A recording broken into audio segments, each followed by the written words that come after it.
dude, I go straight over to McCartney, and there's these pictures of him smiling at me and watching my hands, and me smiling back at him. That's amazing.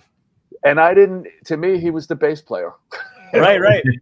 I mean, yeah, it's Paul McCartney. I know, but there was Yeah. Stevie Wonder was to my left. Wow. Peter Wolf, Patti Smith. I mean, like the whole stage was filled with everybody.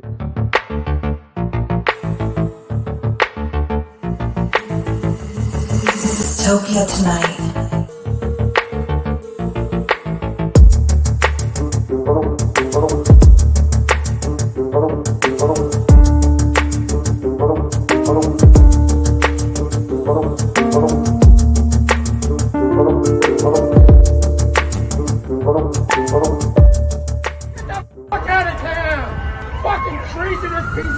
Dystopia tonight. What's going on, man? Wait, let me do an entrance like one of those old news guys. There you go. I did my spin. That was beautiful.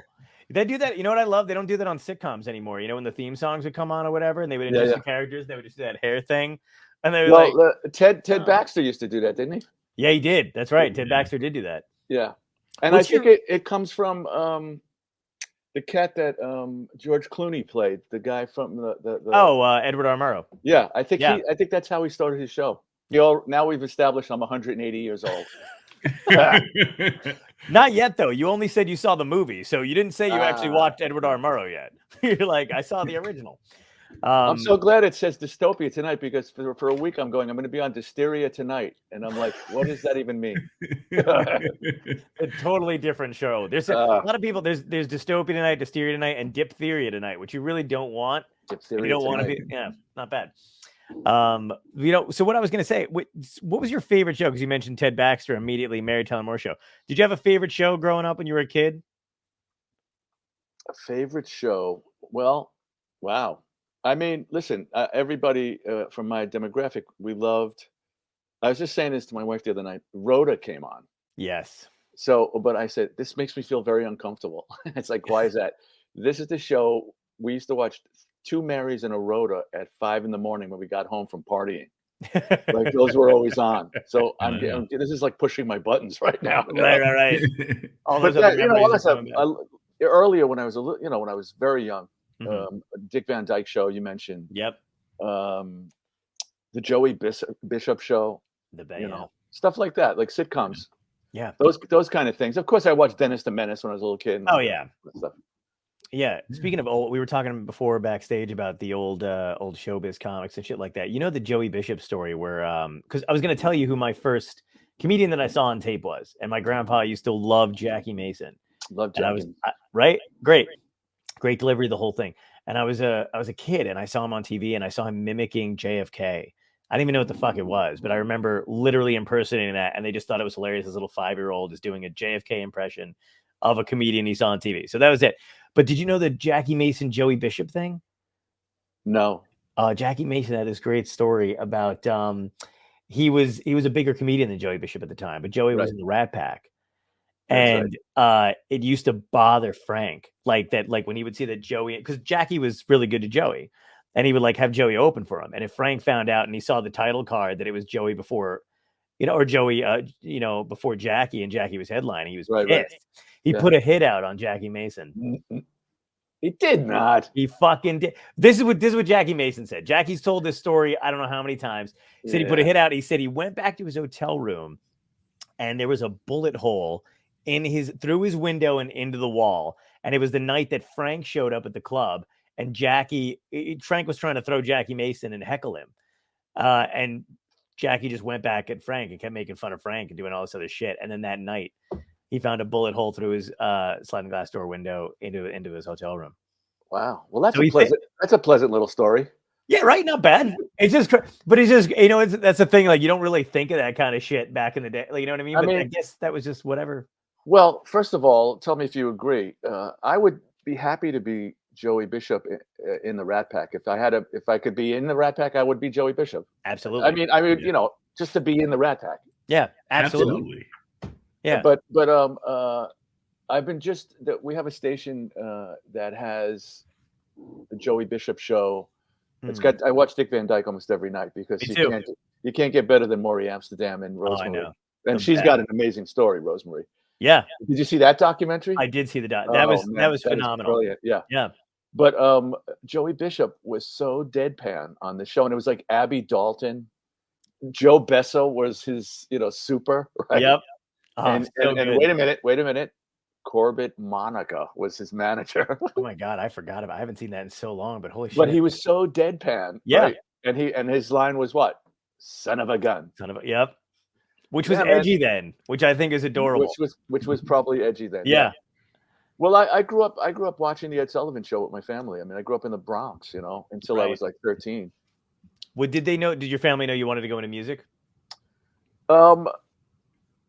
Well, I mean, I've been playing guitar since I'm 9, and the short story of that is that I saw 64, 65, I saw the Stones and the Beatles on the Ed Sullivan Show. Now, if you ask 50 musicians that are around my age, they'll tell you that exact story because it's true. Yeah. Yeah.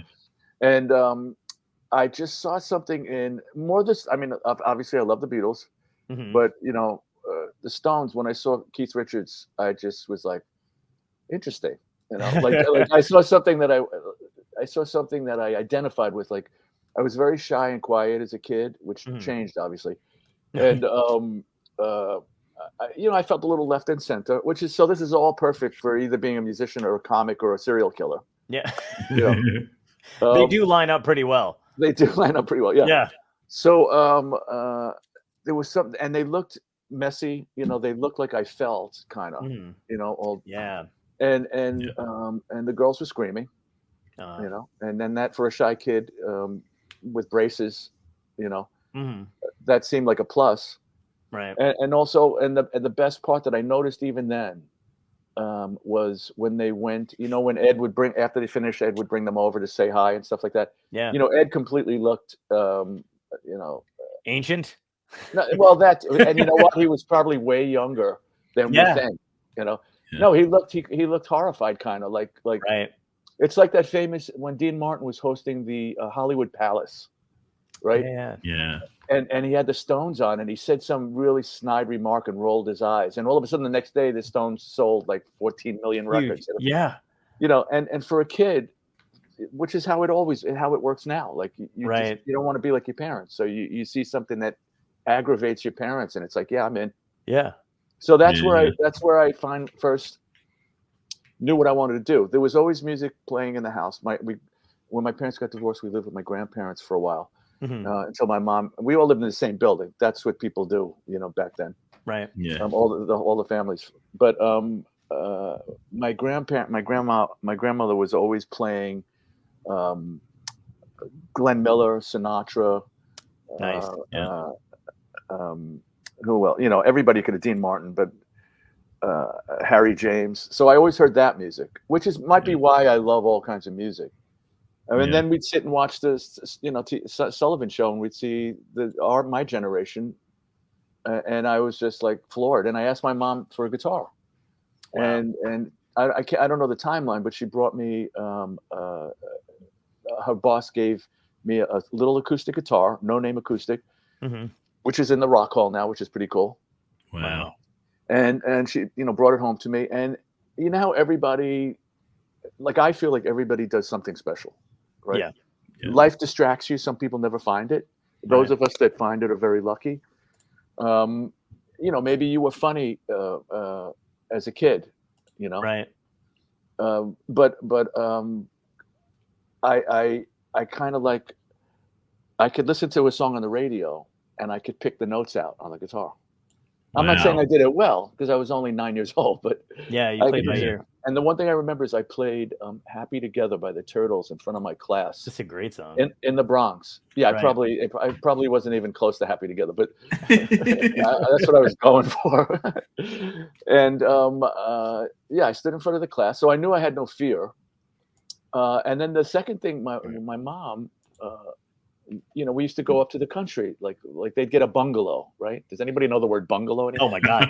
Right. And I went to day camp. It's the word of the day, kids. Yes, bungalow. And I went to day camp, up in upstate New York, right? Mhm. and they were having a show. They were putting on a show, and I didn't tell my mom anything. And my mother comes to the show at my aunt, and I'm standing on the stage, and we're doing a song. There's probably 30, 40 kids behind me, and I am my name. They introduced me as Rich Miller, Oh my God. which is Mitch Miller, who was an orchestra leader who actually worked with Sinatra because when Wow. he ran the record company for a while. And I had a thin painted mustache on, and I was leading the band. And after that, my mother said, what is this? Like, how long has this been going on? Right. So I've always loved that. I've always loved being in front of people, hamming it up a little bit. Were they was anybody else in your family talented, like musically or artistically or anything? My grandmother, I'm sorry, my grandfather, when we lived with them, he came from a big family, a lot of brothers and sisters, and they all, I guess, before I was born, they used to sit around and everybody played an instrument. So my grandfather played the Hawaiian lap steel, which I have, Oh which I my still God. have, That's so right? cool. It's like a 1928, early pre-Epiphone Hawaiian steel. And whenever I do a record, I try to get it on something, like even if it's just in the background. Right. I hardly know how to play it, but so there was that, and I remember once or twice him sitting down with me and playing. He had the original. I still have the original book that came with it, the Alvino Ray book. Wow. Now, Alvino Ray was a guy that he was always on Sullivan. It was Alvino Ray and his talking guitar, Right. and he'd go, "Hello," So yeah, there's. I mean, it was mainly him. There was nobody else. My dad was a bartender. But they say it skips a generation, so that makes sense. If it was your grandfather and then not your parents, but then you. Yeah, and I just very early on, I latched on to like Jerry Lewis. Like Yeah. I watched all the Jerry Lewis. I watched the telethon every year from when I was a little kid. Wow. I was one of those kids that I wouldn't, so that I would wait. I couldn't wait to stay up. My mother would let me stay up that night to see the 3 a.m. Vegas part where you would see the Rat Pack. Like I love that stuff. Like when I was a little kid. Absolutely. Getting to stay up late and see that shit made it 10 times more special. Yes. And then even worse so when like for some reason you weren't allowed to, then I wanted it even more. I'm like, why can't I watch, whatever the fuck the guy is saying? So show business out. So I was always loving that. And comedians, like I read Lenny Bruce's book when I was like, 13. Oh wow. His good age to I have that book too. Yeah, Talk Dirty. What is it Talk called? Dirty to Me. Talk Dirty to Me. Yeah. Yep. I mean, I had this paperback copy when I was 13 years old. Always, I could do his stuff that I remember. Thank you, Mass Man. What was the first comic you saw live? Oh gosh. Well, I'm gonna have to say that it was when I was a young teenager, and I was in bands in the city. By this time we moved out to Queens, right? And I was hanging out in the city, so I was in these bands in the city, and I joined this band, New York Central, and they were on. They had a single out on RCA. I joined the band, and to make money to keep us going, we would play the Pines Hotel in the Catskills. Oh, nice. For a couple of years. Basically, if it was a school weekend, we'd be up there all week. But otherwise, it was on the weekends. We'd drive up there. So we were the rock band, right? Yeah. And we all love comedy. We love the Marx Brothers, the Ritz Brothers. We just all of us in the band. So when we finished our set, we would go into the big room, and we would see the Catskills comics. Nice. So I'm going to say, any of those guys, I can't remember which ones was first. It could have been Dick Capri. It could have been Freddie Roman. It could have been Charlie Callis.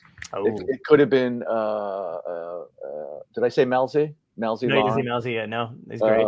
And there were like duets. I remember there's a guy and a girl. One I can't remember their names. I always forget them. She did like an olive oil imitation, and he, it was like one was tall and thin, and one was like yeah. Oh my God, it's I know exactly who you're talking about. If you know this, man, I really do. It'll come to me like the fucking Riddler's name we were talking about before. God, I know. I'll think of it. It'll come to me. So these comedians, like we see the same ones every weekend because they went from the Pines Hotel. Maybe they played 8 o'clock at the Pines Hotel, and then they'd play the Raleigh at 10, and then they would go and they play the Concord at midnight, the late set. Right. So I fell in love with comedy and the timing. the jokes, the way the crowd reacted. And we Right. got to hang out with them because they had the coffee shop in the hotel, in the Pines Hotel. Now, remember, they would keep all of the musicians. They would keep all the musicians and the comedians. We all stayed in the same part of the hotel, right, Oh, that's awesome. off away from the regular paying customers because Right, they right, thought right. we would rape and pillage the people or something. So we were in the damp, rusty pipes section of the Sure. Pines Hotel. Right. But we would do the show, and then everybody at 2 in the morning would sit in the coffee shop, and like I do now when I sit with my musician friends and we tell Mhm. stories, these cats would tell stories about being on Sullivan and, being on this show and the Hollywood Palace, and I just sat there with my mouth hung open listening to these guys. And then many years later, Broadway Danny Rose came out, and I said, "Dude, it was that." Wow. It was just that every weekend, like, at 2 in the morning, that's where everybody uh, gathered. I'll tell you, there was a guy, and you can't even do this anymore, but um, the piano player, the musical director at the Pines Hotel, was named Billy Alfred Jr., right? Mm. And very nice guy.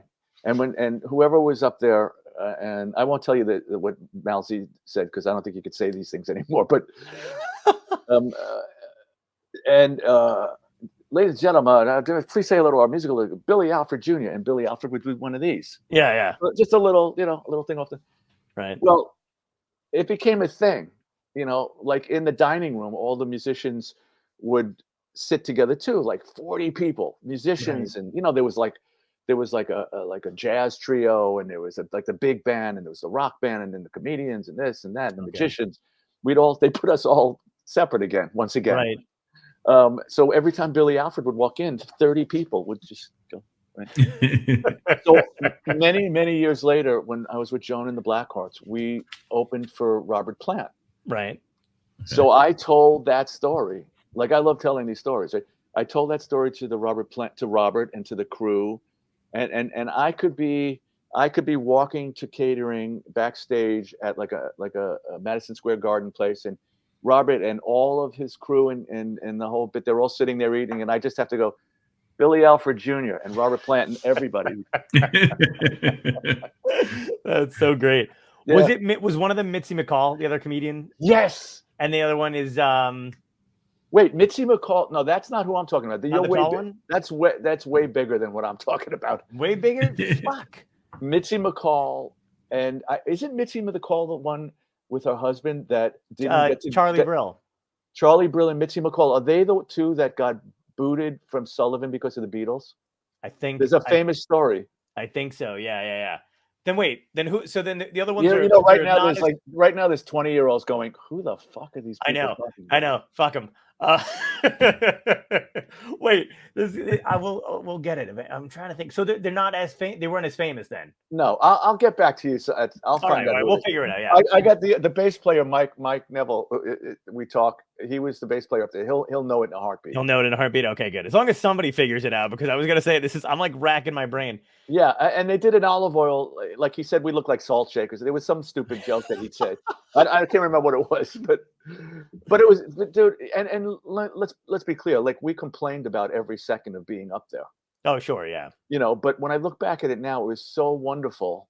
Yeah. I'm talking about the early '70s. So we would play Honky Tonk Woman, and I don't know. We would do everything. We would do like Green River, like all these really '70s songs, and then Right. and all the teens would be there while the parents were drinking in the other room, right? Right. And then we would, and of course, as the band, it was our job to try to score with the teenagers. Sure. Because that's what you do when you're 17. Yeah. Is Is that what made you split between music and comedy? Because you seem to have a real high interest in comedy, but you didn't go that way. You went music. And I feel I like, mean, I never even, you're like, I don't see Freddie Roman getting blown by, you know what I mean? Like, but I'm pretty sure the other guys are. I don't know. We'll have to call Freddie and ask him about that. I mean, I always say this now, like, I would have been just as happy. I mean, my career is marvelous. As fun. You look marvelous. Oh, marvelous. But, and I did exactly what I wanted to do when I was 13. Nice. That's amazing. Without the money. Right. Right. Which they, But I mean, your parents put a guitar in your hand. Your mom yeah, did anyway. You know, I mean, were they nervous when you were like, "No, I'm going to do this for real"? my mom, and if you watch the Rock Hall of Fame induction ceremony, we were Yeah. inducted in 2015. You watch my speech. Yeah. You see, I said my mother never said to me, "Hey, kid, when are you going to get a real job?" Right. Right. You know, and talking about comedy, when it was time to do, when we were being inducted, I'm telling you right now, I sat down with a blank piece of paper, and I said, I'm going to make people laugh. If it's, Nice. I'm going to Neil Simon the shit out of this freaking speech, you know. Yeah. And I got some laughs, and I was so proud of that. Like I watch it every year, and I remember the year you got inducted. yeah, and we got to play with McCartney and Ringo. It was like Yeah. that was, Which is like, is that? But when you get that opportunity and you get to play with McCartney and Ringo, do you automatically go back to when you were a kid? Does like everything you've done, like, are you just that excited, or do you black out and just go, I'm going to do this, and then think about it later? great question. I've been doing interviews for like a year for the Sobering Times record, right? So Yeah. everybody always asks me that question, Mhm. and I could tell you completely honestly, in the moment, I didn't even flinch. Wow. Like Yeah. when I look at the pictures now, because some people took some, I have great giant pictures of. I mean, I'll tell you one story about that. Right. We go to sound check, so I didn't play with Joan that night. Like Joan Mhm. had her new band, which is fine, Yeah. you know. And I gave my speech, and then the producer said, you know, you're going to play in the finale. I'm going to put you right next to Joe Walsh, and I'm like, okay, this is getting better nice. all the time. That's so great. And so sound check. Paul Schaefer was the musical director, and most of the late night band, you know, and I know those guys for ages. Like, Yeah. I did the Letterman a couple of times with Joan. I did it once with Roger Daltrey. So Schaefer. So there was like me, Joe Walsh, Billy Joe White, Gary Clark Jr. You know, there were about 5 guitar players up there. Yeah. And Paul Schaefer. So we did A Little Help from My Friends, and we did I Want to Be Your Man. And I Want to Be Your Man. Schaefer said, okay, so each one of you takes a solo. Okay. Mhm. So he went to each one of us, and he said, okay, Joe, you go first. Billy Joe second. Ricky, you go third. Blah, blah, blah. I was like, cool. So McCartney's center mic, right? And you know, I'm not that far from him. I can't remember who was between us, and my brain just went. My New York Bronx boy brain just said, okay, I'm never gonna get this chance again. I said, when he taps me on the shoulder, I'm going right over to McCartney, and I'm gonna just play some rock and roll right in his face. Oh, nice. You know, and so we did the sound check, you know, and I kind of kept my eye on where everybody was. Yeah. You know, and I noticed there was a little hesitation for people to get really close to him. Mhm. But Paul is just like this lovely guy who's a rock and roll guy, man. He started in the clubs, right? Yeah. Tavern. So when it came time for the finale, Paul taps me on the shoulder. Dude, I go straight over to McCartney, and there's these pictures of him smiling at me and watching my hands, and you know, me smiling back at him. That's amazing. And to me, he was the bass player. Right. I mean, yeah, it's Paul McCartney, I know. But there Yeah. was Stevie Wonder was to my left. Wow. Peter Wolf, Patti Smith. I mean, like the whole stage was filled with everybody. Yeah. So that's the night. But when I look at it now, and I see a picture, like there's a little screenshot somebody took and sent me of me, you know, playing my solo, McCartney, right, and Ringo playing drums behind us, and I'm like, hey, you know. Yeah, frame that. What's the backstage vibe like? Are you guys swapping road stories? Are you That night? Yeah. No, there was no real backstage because we were all sitting at tables. Right. For the induction, it's like 5 hours long or something, you know, and they edit it down to an hour and a half or whatever. Oh wow, I never knew that. Oh my God, it's so long because everybody takes forever. Yeah, because they edit a lot of stuff down, edit the speeches out.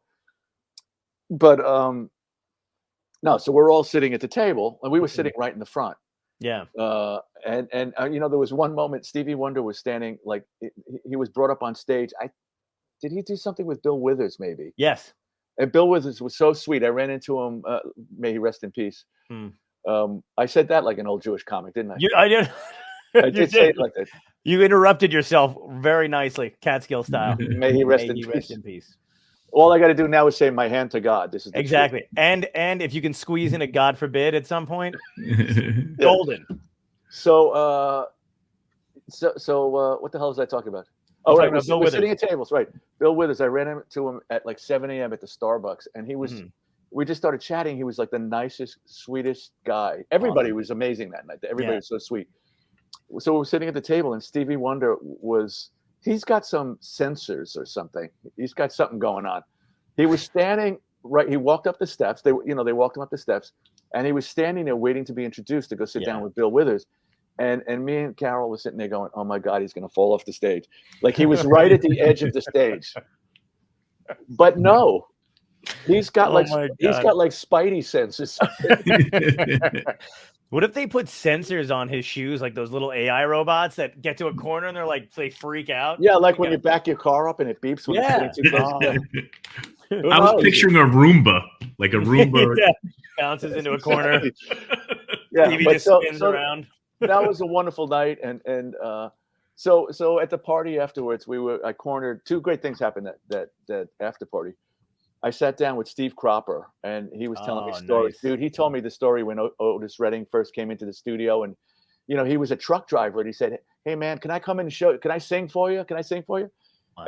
And they were doing, they were working on something else, and no, we're busy. And the drummer came in and said, "There's this guy outside. He wants to sing. Oh, bring him in." It was Otis Redding, and he steps up to the mic, and that's how it started. Yeah. And the other thing was we were talking to McCartney. We were standing here talking. I said, and I just recorded something on 8-track. So the thing is, now we have too many. Like we have Pro Tools, we have digital. So you could keep recording until the cows come home. Right.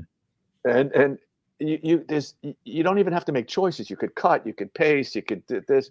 Yep. Well, obviously back then, if you wanted to edit, you had to take a razor blade and cut the tape, right? Yeah. And then put it back together. So I was so excited to do this like demo on 8-track, and I'm like an idiot. I go to McCartney.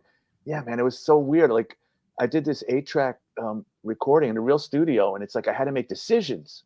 I had to make decisions on the spot, and he just looks at me, and goes, "We did it on 2." And I was just like, yeah. You know what I love? Did you see that? I didn't realize that, Paul. Yeah. Like a high squeaky voice. Yeah. Hop on. Wow, is it getting late? I gotta take off. Yeah. Anyway, do you taste shoe? I taste shoe. Did you see that documentary that he did with Rick Rubin? I did not see that yet. Is it amazing? Oh, it's so fucking good, dude. And the thing I was gonna say, the thing I like about it, because you were talking about recording and stuff, is they actually bring the equipment in for the documentary, and they're messing around with the old tracks. And I never get to see. I've never seen how any of that works. So it just blew me away that they could take something out, put something in.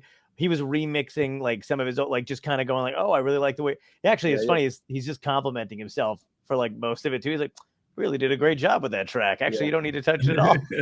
And I'm like, "We get it, Paul. We get it. You're really impressed." And we went to see him a few years ago. Brian Ray, the guitar player, is you should get him on the show. He's great. Okay. He's just one of his guitar players. Sweet. And he was, generous enough to get us tickets. And I'll tell you, from the minute he came out on stage, his voice is top notch. Oh yeah. I mean, he's just unbelievable. The band sounds amazing.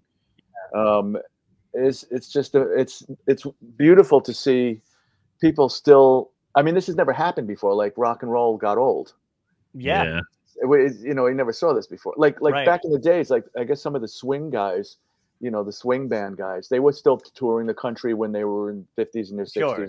But you don't picture those guys mixing. It's the same way, like whenever I think of, like you just said, Dean Martin introducing the Stones, that still blows my fucking mind.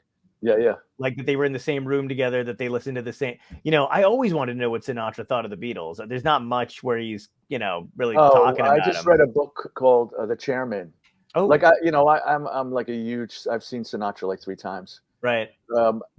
Actually, we played the Blackhearts played the Chicago Fest. Wow. With Sinatra, not with him. Like he played at 8:00. Yeah. So Chicago Fest is right on the water, right? Yeah. So he played at 8:00, and so there's his stage, there's his crowd. Then there was a fence.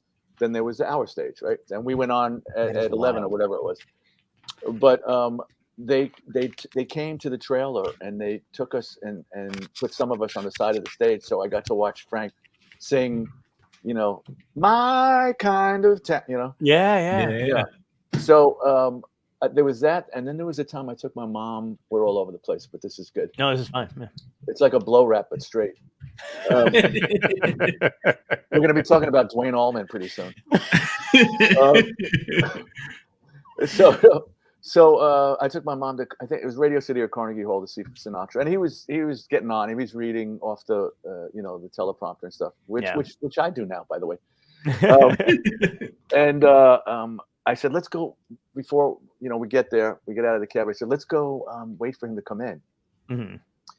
And so we go to the side of the stage, and I played Radio City and Carnegie Hall with various, I played with Roger Daltrey at one of them, and I played with Joan at Radio City, I think it was.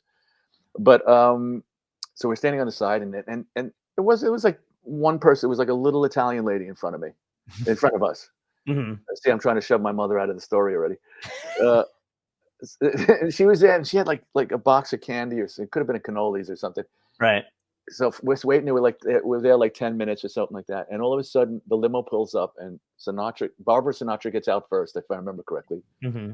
And Frank gets out, and it was that time where he was wearing the baseball cap and the baseball jacket, like I know that Dodgers. Yeah. And she says, "Hey, he's Frankie." the coach. The little lady goes, "Frankie," and he walks over, and he wasn't that big. It wasn't a tall man. Right. Yeah. He walks over, and he's standing like a foot away from me and my mother, and I look at my mother, and I started crying. Wow. Like I was like, it's freaking Sinatra. Yeah. Holy crap. Like he's like right, like I could shake his head. He's there. Yeah. You know what I'm saying? That's incredible. So like that kind of stuff, that leads me to the Jerry Lewis story. Nice. So love Jerry Lewis. So we went to see him, and I don't want to say anything bad about Jerry Lewis because I love him to death. And if there's anything, my favorite thing to do in life is this: in the middle of an elevator crowded with people, is to scream "lady" at the top of my lungs. You know what I'm saying? Yeah. Just to see the looks Just on for the people's hell of it. faces. Yeah. I almost did a spit take. But, so we go to we see him at the YMCA, Mm-hmm. and he was a little cruel to people. Like his answers were a little biting.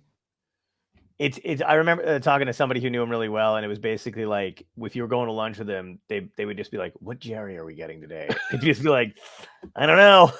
Yeah, we're gonna. I mean, if you ever saw that, I don't want to digress from the story, but if you saw that little YouTube thing where that young the young, I have, and he just he one word answers for the whole thing. Yep. But listen, he also had back problems. We don't know what's going on inside somebody's head. He was on prednisone for fucking ever. You know what I mean? Like that was. So we see that. Then we go to see Damn Yankees, right? Oh. And he was I was going to say marvelous again. What is going on with me? We'll cut out some marvelouses. Don't worry. Yeah, I'll be doing the. I got a split week at the Concord if anybody's interested in July. But does anybody ever say split week anymore? Or is that just week? No one but Tom and I knows what you're talking about. Okay.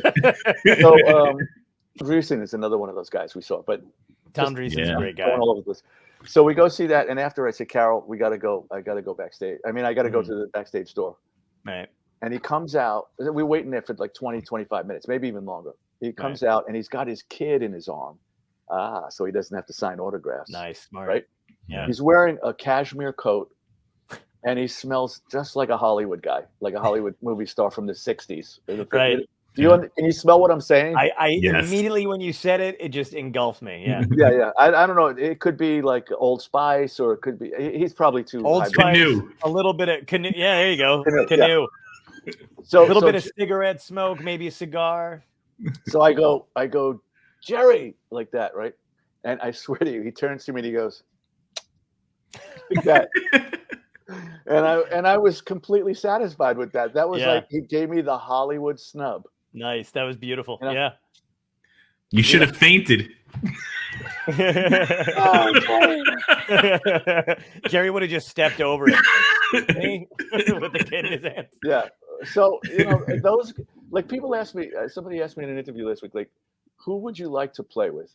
Like, who would you like to meet? Okay. musicians, I don't know. Like I've met and played with a lot of the people Yeah. that I grew up listening to because I do all of these events that I'm asked to be in the All-Star band. So if you look at my resume, it's impressive because I played with like not Al Green, Smokey Robinson and Brian Wilson and this one and that Yeah. one. Like 3 songs here, 3 songs there. Baseball players. If you notice, I have my Mickey Mantle bobblehead doll. I was born October 20th, 56, and he was born October 20th, and his best year was 56. So, Oh wow. so there, and he liked to drink. So there you go. Yeah. And CC Sabathia, right? Oh wow. Right. I got more scattered all over the place, but so I love meeting Yankees. You know what I'm Nice. saying? Those are those like even like among the rock stars and stuff like that, are like the Yankees, like those kind of guys, your main heroes? Oh yeah, but I mean, I could have. Like I would love to play Maggie May with Rod Stewart once. Oh, yeah. I'd like to hang out with Keith Richards, of course. I got a twist on that question that they've been asking you, that we've been asking people too, is not who would you like to play with, but who would you like to be in the audience watching you play, either dead or alive? Well, I wouldn't want them watching me dead, so there's that. No. that would be awkward. I gotta say. Not you. No, them even. I phrased that differently. Yeah. Dead. Who would you want watching you? I'd lean in and I'd go, "Is he okay?" That was the big surprise. John has them dug up and put in your audience. I do. Somebody hold a mirror up to his mouth like they do in the old movies.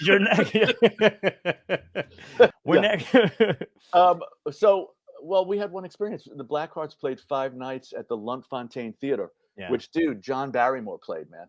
Oh, wow. And David Bowie was there, and he was sitting up in a box. Holy shit. Above us. Not in a little box like you put cats in. I'm talking about. I like how we veered into literal. We're like, not a real box. Everybody's going to check this out. Just in case somebody's out there going, David Bowie was sitting in a box? Wow. No, he was sitting in a box, like one of those Abe Lincoln boxes. And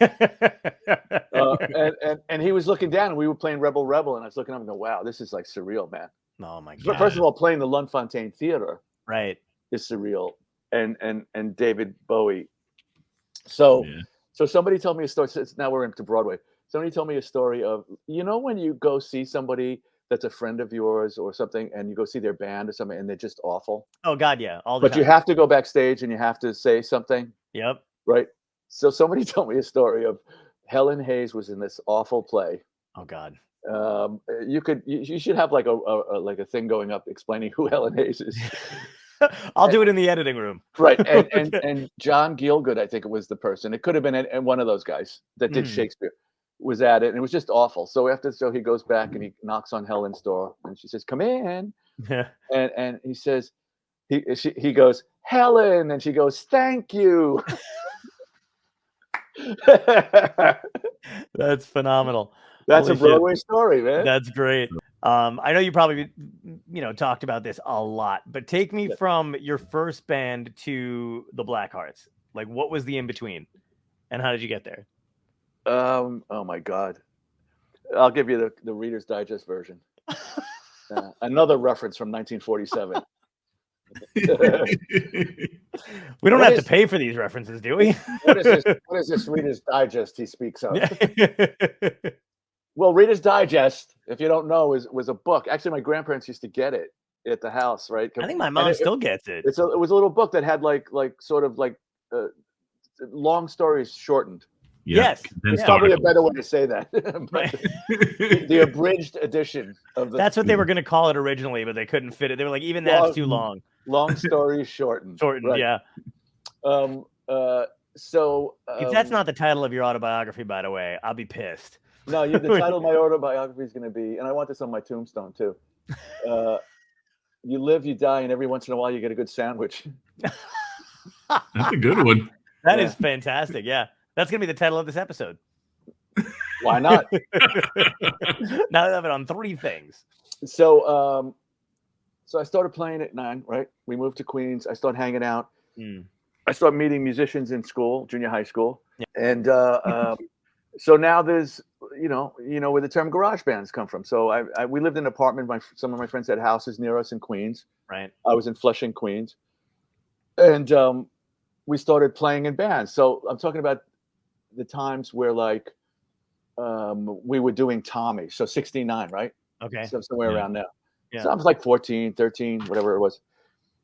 So we're trying to learn Tommy, and we're playing like the Jewish Center. We're playing the Catholic school. We're playing, dances, right? Hmm. So that's that. Now I'm a little older. I start hanging out in the city, right? With Phony Proof, of course.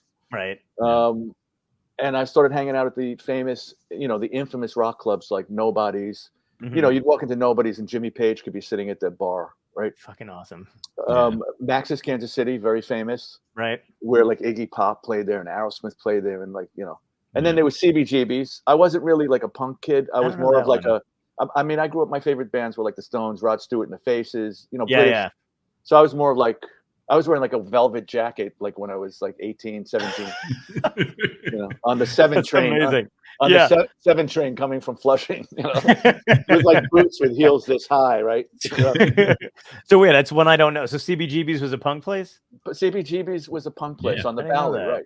Oh wow. Yeah, that's where the I'm not- Ramones. That's pretty much where the Ramones played. There was some Nice. places in Queens actually also where Kiss played without makeup, before makeup. Oh wow. And so I was part of that scene as a Mhm. as a young guy. The New York Dolls, Right. those bands. The Great Mercer Arts Center. Like if you remember that show that was kind of, I don't know, it was about rock and roll in the city back in the 70s. It was a mini series. Oh, yeah. That was a great fucking mini. Was Ray Romano? Ray Romano was in it, I think. Yep. It can't was remember called oh my fuck. What is going on? This is happening a lot with you, man. Yeah, I know. It's really bad. But I watched that show. It was a great show. It was called oh my god. Okay, well, you said it was a great show, so you must be thinking of something else. No. I know this shit. It was like the fucking Look, he's Googling it. Vinyl. Okay. Yeah. So they had the I was like record player, record album. I was like, what's the fucking it's round. They had the Mercer Arts Center was in that, right? And it didn't look anything like that. Right. But it was all like sort of very velvety, and I can't explain what it was like. It was this really cool place. So I was part of that scene. Okay. Then I joined this band, New York Central, that we spoke of before. Oh, and yeah. I started playing the Catskills. Mhm. And that was a great learning ground, Right. Is it learning ground? Is that right? Or did I just make up a term? I think you took two different expressions and put them together, but we're going to allow it. Learning ground. Learning experience and stomping ground. Yeah. Okay. That's what he did. Yeah. So there was that. Then I meet Carol, and I joined this band. Well, first of all, we had a paper in New York City that does. It might exist, but it's nothing now. It was like this thick. It was called the Village Voice. Yeah. Oh yeah. So the Village Voice, I don't know. It had articles like famous writers, beat writers and guys from the Village and stuff. But in the back was the classified, and then it was also the listing of everybody who was playing. It's like It's funny because Elton John played the Garden last night, and Carol says, "How come I didn't know he was playing?" And I said, "Because there's no Village Voice. That's why." Yeah, that's true. You would know, like as a kid, it was free, so you would get it, and you would look and see who's playing at Max's, who's playing here, who's playing it, Yeah. So I had a friend who tried to start something up like that again, and it did not, for some reason, man, it just did not take off. He even tried to make it digital with captures and shit. That kind of paper. Yeah, that kind of paper. Yeah, he had them in all the things. They were free, but nothing. Yeah, everything changes. I don't know. I don't Yeah. get that upset with stuff. Once they tore down the original Yankee Stadium, I was like, It's like it's all over. yeah, well, I can't get upset anymore. Right. But so I saw there was an ad from a band from Boston that was moving down to New York. They were called Right. Susan, Susan. Not that I had to spell the word Susan, but I don't know. I was trying to help. I'm gonna make a great quick cut of all these little asides. It's gonna be amazing. I was just trying to be helpful, man. I appreciate it. This is so great. So I see this band. So I called them, and I wound up joining the band. They moved to New York. And then I met Carol. We started dating and stuff like that. And she was friends before me with Tommy Mottola, right? Okay. Who, head of Sony, managed Mariah Carey, married Mariah Carey. Right. Lives down the road. Does he? No, it's a song. Wait for it. Wait for it. 2, 3, 4. But so she brought him down to see us at a rehearsal. he signed us to his production company, right? Mhm. We did a record for RCA. And by the way, we went up to RCA, and the guy made the mistake to say to me, or he said it to all of us. He said, and it was all vinyl, of course. We're talking about Sure. 1977. He said, Yeah. "Hey guys, take anything you want." I walked out with every Elvis album, every like do me a favor. Do you got a trunk that I can borrow with wheels? A trunk with wheels. So we did a record. We toured the country with Graham Parker and the Rumor. Oh, That nice. was my first tour. Wow. We get to LA. We stay at the famous, which is way gone now, Tropicana Hotel, Okay. which was a motel. It wasn't even a hotel. Yeah. And it was like, it was bordering on seedy, but it was a famous rock and roll motel. Right, okay. The Hyatt was the hotel that the bands that were actually making money were staying at. The Hyatt on Sunset, or the Riot House, as they called it, right? Right. So we're staying at this hotel. I'm sitting out by the pool, and I'm sitting there and I'm just hanging out, and I'm like soaking this all in. I'm on tour. We're playing. We're going to be playing the Rainbow, not the Rainbow, the place that's attached to it that has the music. Oh, yeah. That place. Don't bother. It doesn't. Yeah. It's not important to the I'm just story. gonna start editing these in later. Yeah. It's gonna be me like the. But you got to get a British guy to put the voiceover on. It's like one word, Yeah. Yeah. Well, I think that's in our budget. Yeah. So I'm sitting there, dude, and I look to my left, and Marianne Faithfull sitting like 3 chairs down from me, just sitting there, hanging out, reading a book. The Roxy. Yes, the Roxy. Yes. All right, there we go. Yeah, good. I like you got a delay. It's nice. A 2-second delay. But you know what? I really am. I'm not even gonna. I'm gonna splice it. You're gonna say it. I'm gonna go the Roxy, and then I'll do some for you. We'll go back. Dude, once I'm gone, I don't give a fuck what you do. It's your show, man. But so Marianne Faithfull, and then a little while later, Tom Waits, who had a famous bungalow back there. He came walking by, dressed all in black with the little pork pie hat, and I just went, "Wow, man, I'm in a band. This is cool." Fuck. Yep. So we toured with him, came back to New York. We wound up at the Academy of Music on 14th Street, which is also gone. It's part of NYU now. Yeah. And that was our last show. The other guitar player, Tom Dickey, great guy, great guitar player. He went off on a solo thing. And so we play the Academy of Music. He leaves. We try to keep it together. We can't get any traction. That's a show business term. Traction. Yeah. And so the next thing that happens is G.E. Smith, the guitar player, who was in the Saturday Night Live band for a while. He was the MD. Oh wow. Yeah. He was playing with Hall & Oates. Hall & Oates was managed by Tommy Mottola, so we were with the same manager. He left Hall & Oates. He did a record, and my band fell apart. And he said to me, "Do you want to go? I'm doing a tour. Do you want to be the other guitar player?" I said, "Yes, absolutely." So I toured the country with him, opening for Squeeze. Wow. And I think it was the Tempted tour. Tempted by that one. Yeah. So we did that. I did that. We came back to New York, and then I sort of was, hanging, trying to figure out what to do next. I was like a bike messenger for a while. Wow. And not a very good one, I might add. I was like, I would take an up first thing in the morning, and then I would like a Benzie, a Benny, as they kid, and then I would have a cigarette thing full of like joints, and every once in a while I would deliver a package, which was interesting. So that was that. There was that in between. What do we do next, right? Yeah. I became friends. I'll cut it even shorter. Carol was working at a famous management company called Lieber Krebs. They managed Aerosmith, Ted Nugent, Humble Pie. So Humble Pie was one of my favorite bands. Yeah. She introduced me to Steve Marriott. I became friends with Steve. John Waite came from, was in a band called the Babies. Yeah. So he moves to New York. Somebody from Chrysalis thought we'd be good together. And we started writing and hanging out. So we became friends. So there was those two things. And then one day Carol called me and said, because Joan and her manager, Kenny, before we did the Olive Rock and Roll record, she had bad reputation. And they kind of had like a space up at Lieber Krebs. They let them, work, right, up there, because they were friends with Steve Lieber and David Krebs.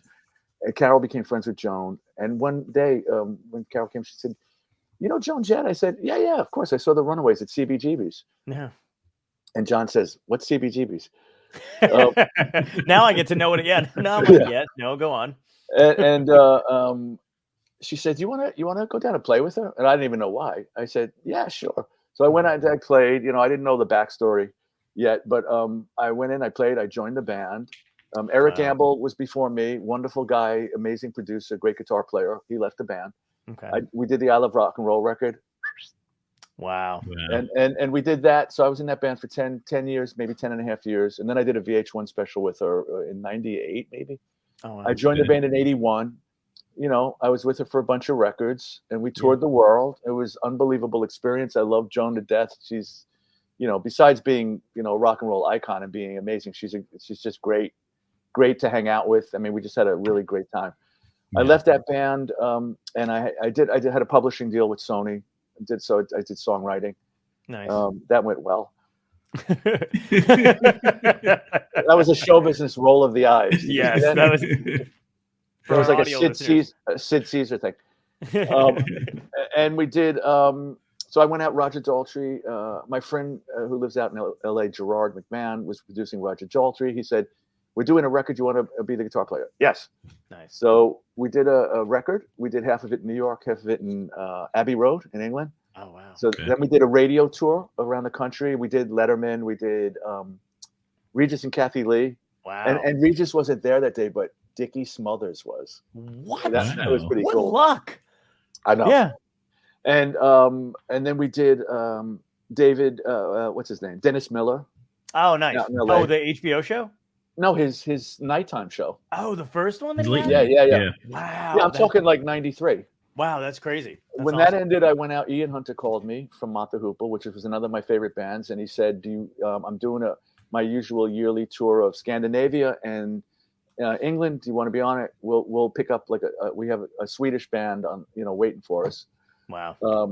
And I said absolutely. So I did that, and then I came back to New York, and it took a long time for me to figure out what I wanted to do next and what I sounded like. Right. And I put together a couple of bands. It was kind of like Bad Stones. Like I wasn't there yet. Like I couldn't figure out. It's like a comedian trying to find out who he is. Yeah. First, he's a little bit of Lenny Bruce. He's a little bit of this, and then after a while, if he's lucky, he finds out who he is. Absolutely. Yeah, you find your voice. But you had been so experienced at that point. Did it feel like starting over for you? No, because I did get clean and we didn't even talk about that. I got clean in 87, September 25th, 87. Okay. And so once I was in recovery, I thought differently. Right. And I thought like, what's around the corner as opposed to what's around the corner, It's like, what's around the corner, man? Come on, let's see what's next. And I just kept trying to figure out what I sounded like. And finally, I did a record. I did one live record from the bitter end with Simon Kirke from Bad Company. Nice. I was playing acoustic. I had my No Band No Headaches tour for a while. But I was playing acoustic. But I did a thing with Simon Kirke and Kasim Sultan, who played with Utopia. Yeah. Played with Meatloaf. May he rest in peace. Yep. And so I did that. We put that. Two. Yeah, I know. I think you're only allowed 3. I need to. Yeah. If I do one more, I got to Dalvin or something. And then I'm half my dad was Italian too. Yeah. So I'm both. I'm completely beautiful. It depends on what the situation is. I go right into Joe Pesci. It's easy. I'm Italian. I'm born in Brooklyn. People either think I'm Jewish, which I don't care. Like I'm just like whatever. I grew up in Brooklyn. It's the same. We're all on the same block. But I'm also a quarter English, which no one. I mean, I don't ever have to say it. Dude, because you're not going to believe this. What? My grandparents, my father's father was English. No way. Yeah. Yeah, wow. And look at that. And his father before that actually came from England, but they were here for forever. Yeah. Isn't that interesting? And I'm still trying to find out where in England they came from. Are you going to do the 23andMe thing? Nah. I know that's creepy, right? I'm going to just pick a really cool part of London and tell people that's part of England. You might as well. No one's Dude, ever what going to know. What are they going to do? Check? Yeah, exactly. Right. If somebody walks up behind you and plucks your hair, they're a keeper. So it took a while. I did the Lifer record in 2013. That was straight up rock and roll. Right. And then through a series of events, starting with a song called "Broken Is a Place," which is on the Clean Getaway record, which came out in 2017. I started writing recovery songs. Nice. Why? Because I put Broken is a Place online, and I started getting responses from all over the world from people that are either struggling with addiction or in recovery. Right. So I said, well, this is interesting. And I started writing more. And once I had about 6 or 7, I called up a treatment facility. I knew somebody that was worked there. And I said, what if I came in and did a recovery music group? And I just adored doing it. And I've been doing stuff like that, obviously not the last 2 years, but I've been doing recovery events just like this. Yeah. And I've been going around the country, either keynote speaker at recovery things or doing recovery music groups where I sit there with my guitar and I play this catalog of songs from 2 records, that talk about addiction, recovery, hope, inspiration. And I bring a stack of records to give to the clinical directors to say, give them to the clients when they're complete their treatment, right? Right. Because they were asking me, how do I get this music to take home? Which is why I did the records. Right. Because they kept asking me, how do I take this money home? Sure. It's all tied together. And then I went to, I got certified a couple of years ago as a recovery coach and as a drug and alcohol counselor. I hadn't had a chance to really put a lot of it to use. I was a counselor for a few months before the pandemic. I would like to do recovery coaching, and I think I'd be really good in the entertainment industry. Yeah. Well, how therapeutic is it for you to do these things? I mean, like when you were writing the recovery songs, was it hard? Did it bring you back? Did it make you think too much about those times, or did it feel like you were making progress? I think, I'm clean and sober over 34 years now. So I would write, I'm writing from experience, but not only mine, I'm writing from experience that when I go into a room, I mean, listen, you're a comedian. When you go into a room, you talk to people, don't you get bits from that? Oh, sure. Absolutely. Yeah. Well, when my recovery music groups are kind of interactive, I ask questions, they say stuff, and I make mental notes of it. And then I write a song about that particular thing. That's awesome. And some of it's me, but some of it's just a song, not everything's, it's like, I say stuff about, mention shooting up or something like, I didn't do that. Like, you know what I'm saying? Right. Yeah. But But so I'm just trying to make people identify with the music, laugh, cry, or think, hopefully. I mean, the reason I keep doing it is I get these wonderful responses from around the world from people that have the record and say, like, I wanted to use last night. I listened to Just Like You, or what song, and I said, I'm going to put it off till tomorrow. Right. Because that's what we do. We put it off till tomorrow. Right. Yep. And I'm really, I'm loving it. I'm hoping that this, coming out of this, things are getting better. I'll be able to hit the road again and do recovery music groups. Absolutely. Me going out with a band, like I'm working on new music. It's not going to be a recovery music. There'll be positive stuff on there. Right. I've been holding a lot of stuff in for the last couple of years about this country and stuff. I hear you, man. And I want to write stuff. I'm writing some songs about I wrote something about the pandemic. Nice. Some of it's funny. My style. It's all rock and roll. And then, but what I love to do, but I can't see myself putting together anything that happened. But putting together a band. First of all, it's way expensive, and I don't even know what going on the road means anymore. And I can tell you a little, but no, it's not great. No, but I love. See, one of the things I get to, I travel with this recovery stuff, so that's amazing. Right. But also, like I said earlier on, it seems like 3 days ago, by the way, is that I think I'm gonna have to shave again once. We're gonna switch. This is gonna get longer, and you're gonna look like me. Yeah. So I get asked to do these events, right? Which pulls me to different parts of the country. Yeah. For like 3 days max. Nice. So I get to hang out with a band. Yeah. Eat a cheeseburger on the bed in the hotel room. Yeah. And we have ketchup on my T-shirt. Nobody says anything. Nobody gives a shit. Yeah. Yeah. And then I come home. But one thing I do, so we got working on new music, getting back to doing the recovery music groups, maybe being a recovery coach. If I get a call from somebody that I like I said, I'd like to aim at the entertainment business because I have a lot of experience with going on the road, high stress stuff. I would love to talk to you more about that kind of stuff too, because I don't want to do it necessarily on air, or we could, but I had a very, very close friend of mine who was singer, songwriter, could play any instrument you handed her right from the get-go. Right. Passed away 2 years ago now from addiction. And but we were trying to figure out, my friends and I were trying, but this was before the pandemic hit. And we were trying to figure out what to do, like, because we don't know how to start like a non-profit, you know what I mean? But like we were like, we really love to do this, but for people who are, you know, in the entertainment industry and maybe surrounded by that kind of shit nonstop and don't have healthcare or the money, we didn't know how to set any of that stuff up. Well, listen, Music Cares is a good organization. They're like the recovery wing of the Grammys, right? Yeah. They help get people into treatment.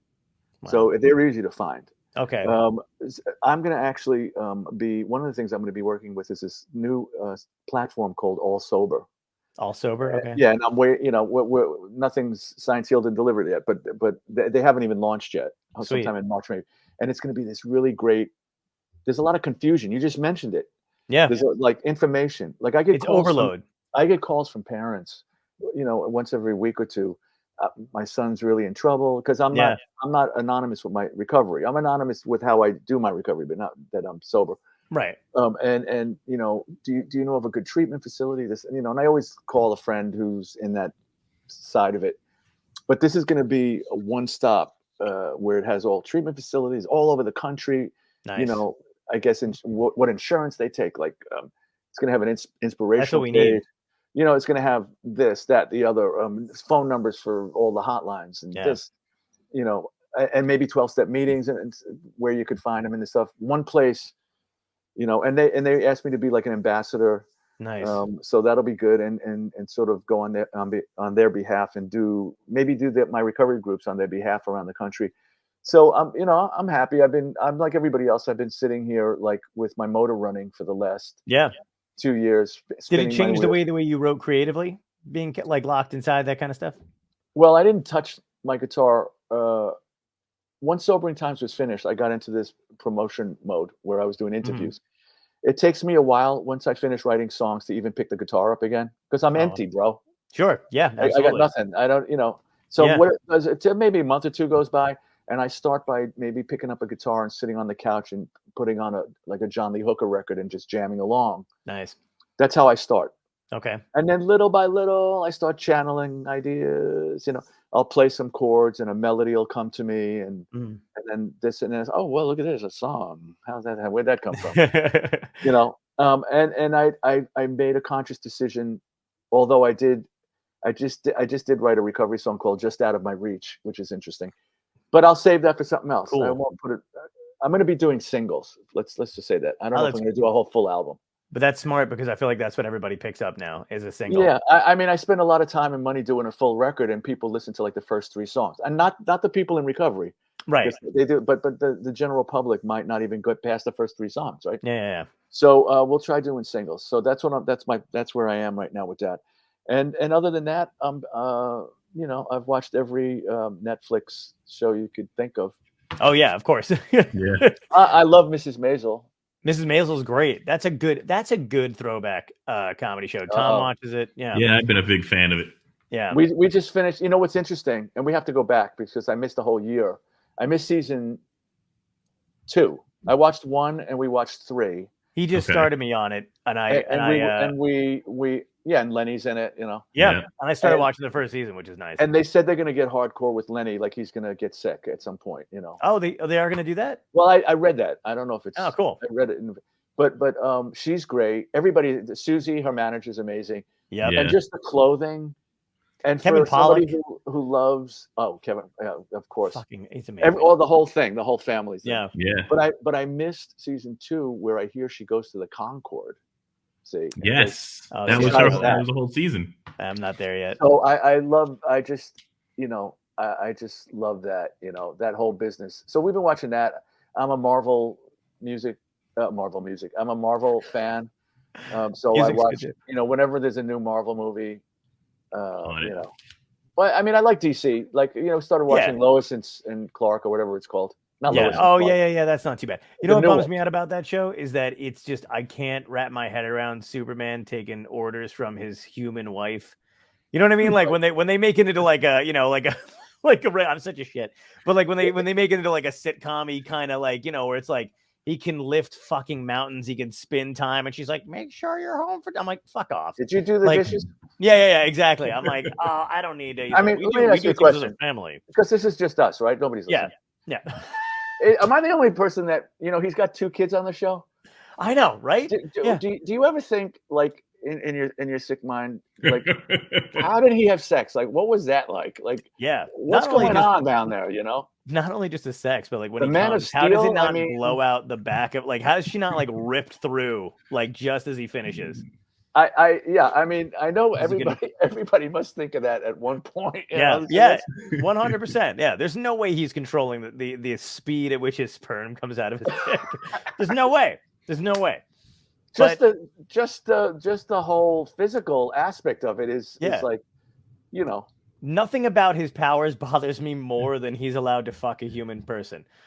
And it's yeah, fine. it's a little disturbing. Yeah, exactly. Again, going back in time, moving the moon if he needs to, that whole The shit. laser eyes, I like the Yeah. laser eyes. Like makes sense. Everything makes sense. But no, you are not allowed to fuck a reporter I from the thought Daily what Planet. was interesting is how one of his kids has a little bit of his powers. I know. Yeah. Yeah. Jordan, I think, right? Yeah, and you know what? We watched like a bunch of them, and we kind of got bored and moved. I think that's what happens. I don't know. Like, I Yeah. don't really commit to one Yeah. series. I watched like 8 of them, and I'm like, okay, what else? Unless it's something like fucking like really, really good. Like, you know what I mean? Like where you can't put it like Ozark. I blew through I that didn't see shit. that yet. Oh, you gotta Yeah. watch Ozark. Ozark's phenomenal.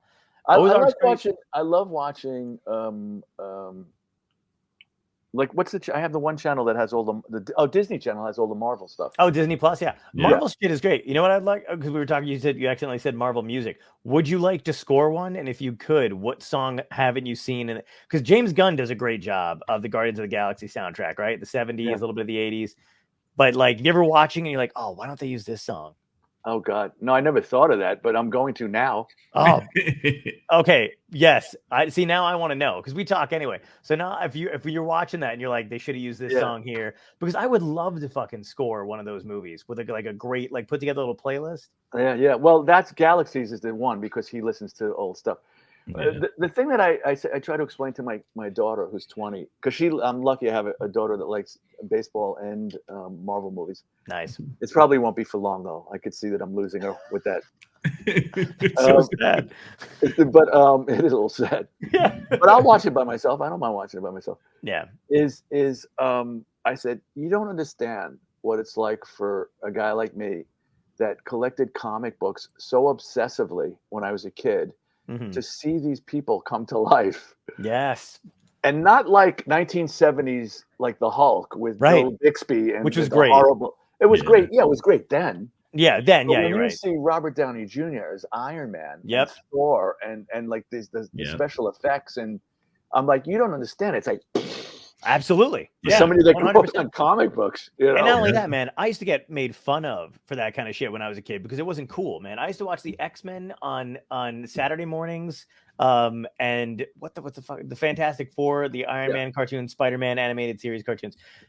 Everybody used to be like, "That's fucking terrible," blah blah blah. You suck, the whole thing, because they all liked sports, and I did not like it, but I was just like, this is my sports. Well, I'll tell you two things. Yeah. That band Susan I mentioned before. Mm-hmm. We were in an issue of Stan's Soapbox. No way. Stanley's Wow. Soapbox, and I wish I could find it. It was a big deal for. I probably have it in the bin, but I didn't mark it.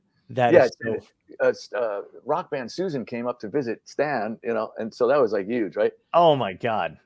And the other thing was, what was the other thing? Oh, Marvel, the Stanley. 80s was so rough for me. It's funny because when I'm on stage and if I forget something, that's my go-to line. And it always gets that same pathetic laugh. Oh, that's fucking great. But, Yeah, but that was it. Like, I love seeing that because everybody watches that shit now. It's the coolest. You can't escape it, and every Hollywood A-list actor is involved. Yeah, and I know what I was gonna say. When I was on tour with Susan, Mhm. there was a comic book stand on 14th Street. Okay. Like this little old lady that sold, and every week she would get all the new, and Carol, I would make Carol go down there. Like I was on the road and say, okay, I got 6 Marvel titles and 4 DC titles. And she would like somebody was coming on tour, she would bring them to me in like a brown, not she, Carol, like whoever was coming out Yeah. in a brown, and I would have them on the road with me. It's a little That's pathetic, amazing. isn't it pathetic? No, but that's love. Now I know why you married her. That's love. I mean, didn't you just like the smell of the comic books and Yeah. just the? I still have, dude. I have cases of that shit. I mean, I love the old ones from the '80s, the Marvel team ups. Spider-Man was my favorite. You know, when Batman got dark, I lost a little when he got really when he kind of got evil. Yeah, I know what you mean. When You know, I yeah. wasn't thrilled. And by the way, if I'm gonna throw this over the edge, I have all my baseball cards too. Oh, nice. Okay, Wow. here's two things that nobody knows. All my comics are in individual plastic Rappers. sleeves. Yep, mine too.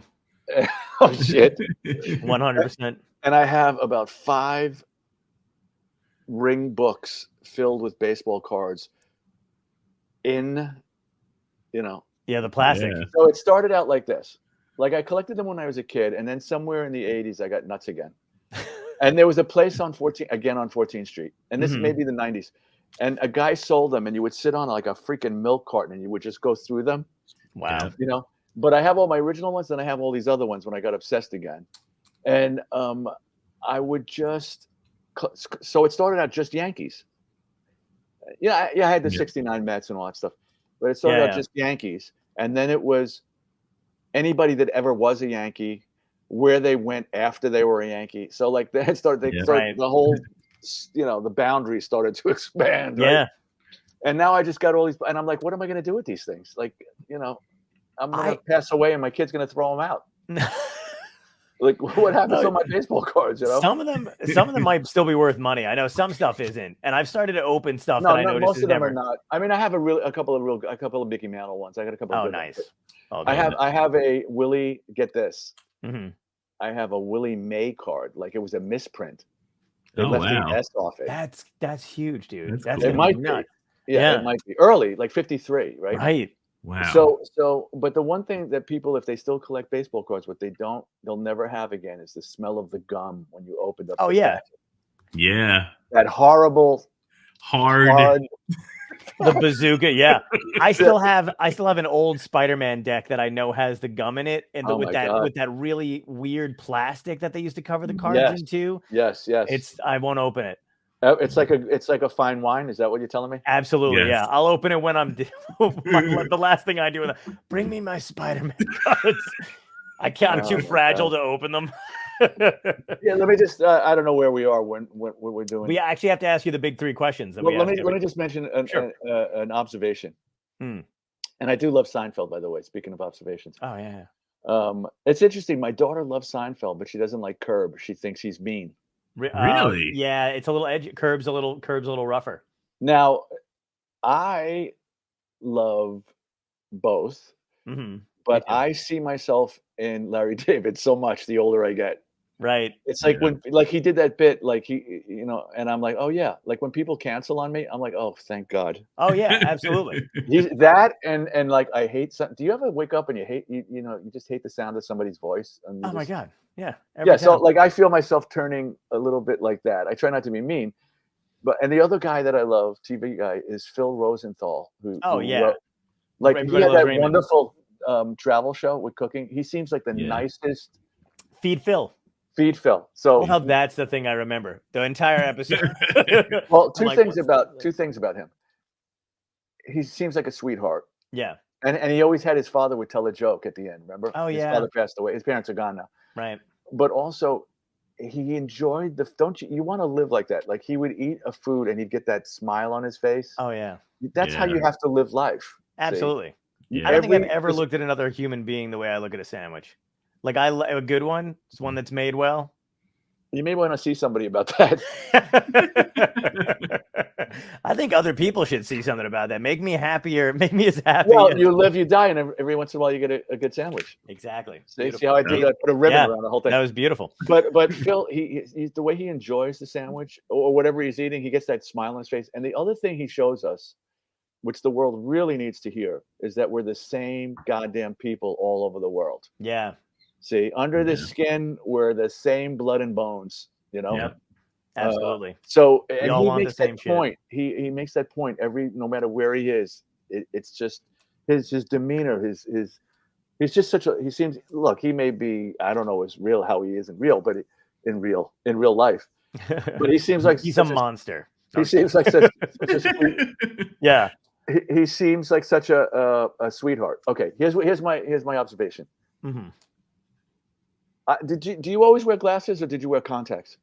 When I was younger, I wore contacts, but Okay. I always wear glasses now. I've worn contacts for 30 years on stage. Okay, so yeah, things started to happen. Like as you get older, the contacts I could see across the room, but I couldn't see my pedal board. Right. Right. You would have to carry around those like Dwayne Reed cheaters. Yep. Yeah.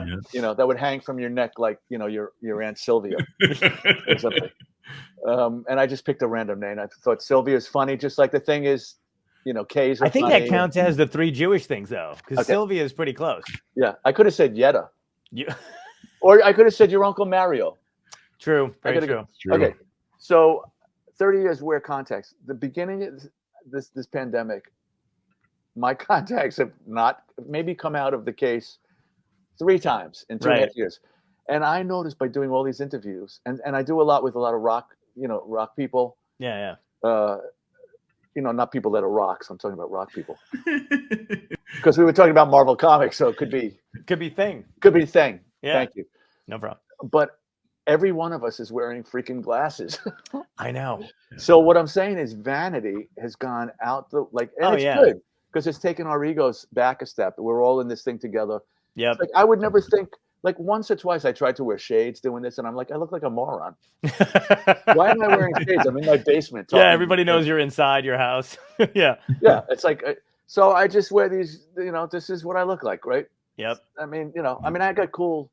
You look good. Shades and stuff now, like prescription shades. Yeah. But I just noticed that everybody that I do Zoom with, like people that are like I know that always thought about vanity and rock and roll and ego. Everybody does these Zoom things. They all got their glasses on. Oh yeah. Some of them like Schumer, they wear them down here. Yep. I mean, God, if they're doing that, we have a comment. We had one guy who cleaned up cat puke on air when we were doing an interview, and he was just like, "Hang on a second, one of my cats threw up." We had Carl Gottlieb adjust his pants, and I left it in because I was like, you know what? This is pure. This is honest. This is honest. Yeah. Well, I'm wearing a Stones shirt. I love that. I saw that before. That's fucking phenomenal. And I got the, I'm about balance. Shirt I'm about balance in recovery. So behind me, you see the Stones. Well, the Stones are over here. Stones. You see Elvis. Yep. And in front of Elvis is my Nespresso machine, which is important. And then you see, wait a minute, where am I? Yeah. You see Muddy Waters. Oh yeah, that's awesome. And then you see the Serenity Prayer. Oh, nice. So there's my balance. Balance, beautiful. Okay, all right, I'm going to ask you the big 3 questions that we got for every guest at the end of the show. Pastrami or corned beef? Go. That's a good question. That is a good question. First one is fatty or lean? First one is if you can go back in time and talk to your younger self and give yourself a piece of advice that would help you today, what would it be? If I could go back in time. Well, read the fine print. Okay. I think that would have helped. Smart business move, yeah. Yeah, and I don't know, man. I maybe I would have taken a shot one night and showed up at a club and tried to stand up in front of people. Did some stand up. Nice. Yeah. Because I mean, obviously I have a good sense of humor, and and when I do my acoustic stuff, I will do. I don't do comedy, but I mean, but you do banter between. Yeah, like I steal stuff. Like somebody, I hear people chatting. I'm like, you go to the movies, you talk back to the screen. It's Dangerfield, right? Yeah. Or I do. I think I told you this on the phone, and I get such a kick out of it. Malzy Lawrence, and probably every comic did this. Mm-hmm. I come into the room, I go to the lighting guy. I said, look, at some point I'm going to ask for mood lighting. Don't do anything, right? So I'll get to my ballad, and I'll say, I have a lovely ballad now. This would be great if I can get some mood lighting. And I stand there and I wait, and in my head I count, and then I go, "That's perfect," right? And I get laughed. See? Yeah, that's perfect. I knew exactly where you were going, but it's beautiful. It's a great setup. To me, that is like, that's playing the straight man and the comedian, and that makes my heart beat faster to get a laugh. So read the small print or the fine print, and maybe I would have taken a shot and tried to do a little comedy. I don't know. I don't have many regrets. I wish I didn't hurt, people along the way if I did. Oh, sure. But, everything that I've done, my drugs and alcohol and my, goofy stuff all led up to now, it's all part of the journey. No? Yeah. And what's the Absolutely. point of having regrets? Because you can't do anything about it anyway. Absolutely. Got to keep plowing ahead. The second question is, what had to end in your life in order to wind up where you are today? Well, obviously, drinking and drugging had to end. I know. Yeah, I was gonna say that's yeah. It could have been You good know. or bad though. Well, I am a lucky guy that I took to it. Mhm. There are people that Don't. Yeah. have multiple recoveries, like they pick up after a while or this and that. I fell in love with community support group meetings. I'll say here live, without Yeah. giving anything away. Um, I just love the fact that I could walk into a room. My first one that I went to, my first meeting that somebody took me to in '87, it was the '80s. We just did like the "Hate Myself for Loving You" video. I had like hair down to here and up to there. Right. I walked into this and nobody looked like, I looked like I just came off the road. And so I said, well, what do I have to do with any of this? But when I started sharing, I Mhm. identified with it. Like, oh, wait a minute, I feel like that. Oh, yeah, yeah, that. And I stuck around, and I just love going to. I still go to them. I go to Zoom community support group meetings. Yeah. So I think that that was something that was a big change, and also I learned more about. Well, once I got clean and sober, then I started being more of a businessman. Right. See, so they kind of go hand in hand. Yeah. That And I changed started everything. like, not doing stupid stuff that I did. And the other thing that's really in love, one of the most powerful things that I've gotten out of recovery in all this time is I don't know how you are, but like when I don't get something that I really want, like a gig or something. In the old days, you would panic, you would have fear, you would be Mhm. pissed, you'll be angry, and most of the time. Now, all depends on how hard I'm working my recovery. If I'm leaning Right. into it, right?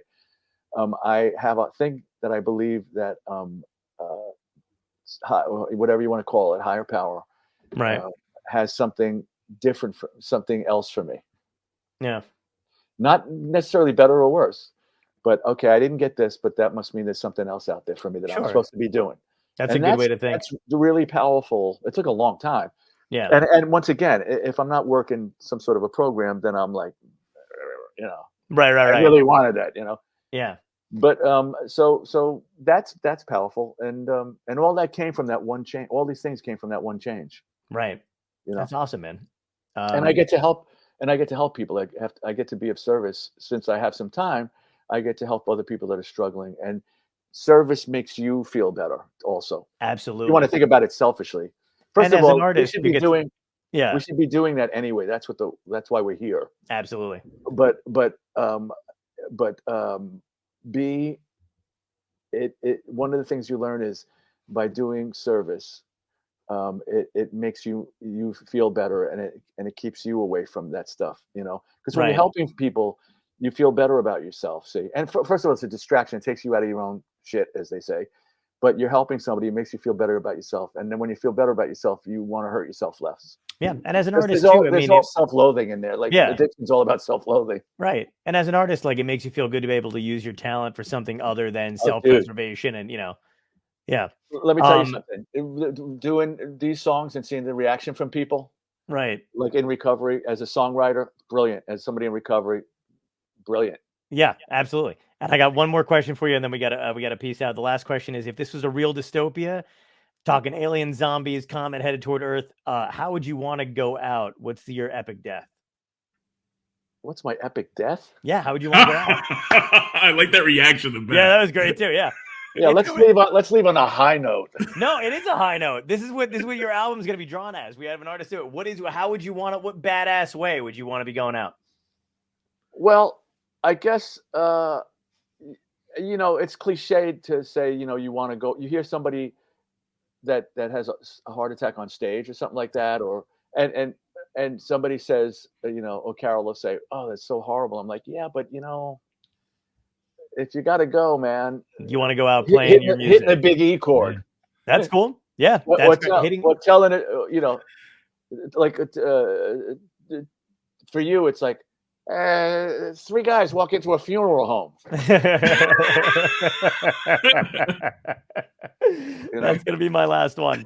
Yeah, Dude. and then there's that minute where people go, maybe this is part of the bit. Yeah, yeah. No one calls 911 right away. Yeah, They're it's like, like, did he? So your stroke sticks. Yeah, right. Exactly. You know. So I mean, I don't know, man. I just No, but that's you great. want to go peacefully. Yeah. You want to go quickly. Right. You don't I'm want to gonna. suffer because We'll we've have suffered you. enough here. Oh, yeah, absolutely. So you don't So want to suffer. vaporize. We'll go with vaporized by an alien while playing the E chord. That's a nice one. Vaporize That's a the- nice. Yeah. Yeah, that's a nice way to go, dude. I want to Or thank you.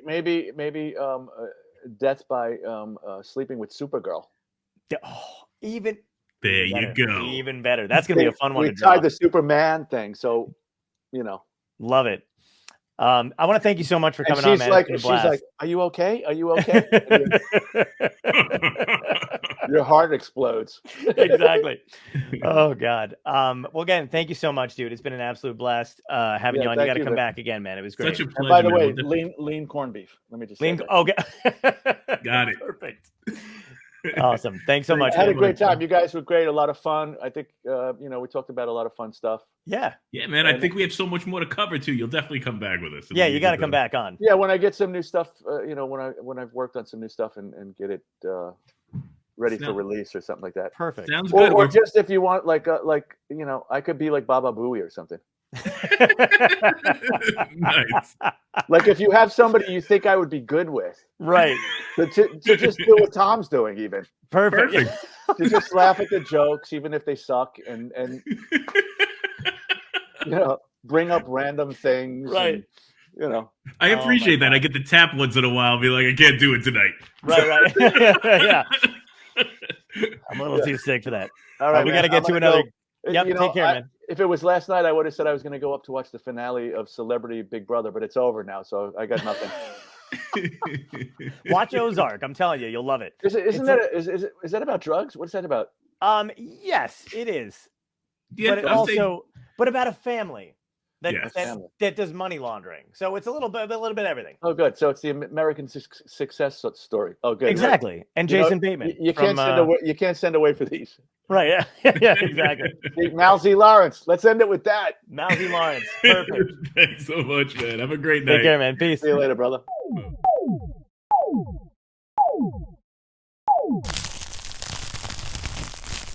Dystopia tonight.